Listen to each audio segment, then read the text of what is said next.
10th July ছিল আমার birthday, আর birthday celebrate করতে আমরা চলে গেছিলাম আমার ফেভারিট সোনা হোটেলে। আমরা যে কেকটা নিয়ে গেছিলাম ওখানকার স্টাফরাই নিজেরাই খুব সুন্দরভাবে ডেকোরেট করে দিল ওটা।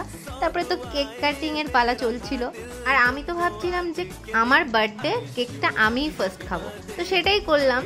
সবাই তো আমার দিকে দেখছিল আর ভাবছিল কি মেয়ে রে, নিজে কেক কেটে নিজে আগে খেয়ে নিল।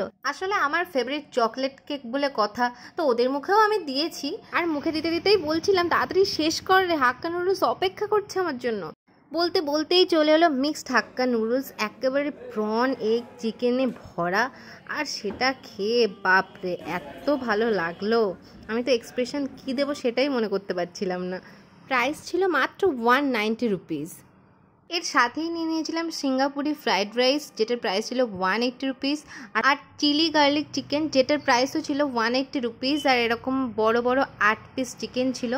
ফ্রাইড রাইসটাতে আমন্ড, কাজু, কিশমিশ, পাইনঅ্যাপেল, এগ, চিকেন সব কিছু দিয়ে পুরো ভরা ছিল, আর চিকেনের পিসগুলোও ছিল বেশ বড় বড়, তোমরা এখানে দেখতেই পাচ্ছ। সত্যি বলতে টেস্টটাও একদমই ইউনিক ছিল, নর্মাল ফ্রাইড রাইসের থেকে অনেকটাই আলাদা। ফ্রেশ চিকেনের পিসগুলো দিয়ে ফ্রাইড রাইসটা খেতে ঠিক কতটা ভালো লেগেছিল সেটা তোমরা আমার এক্সপ্রেশন দেখলেই বুঝে যাবে। আমার তো এখানকার প্রত্যেকটা আইটেমই খুব ভালো লাগে, তোমাদের কেমন লাগলো জানিও।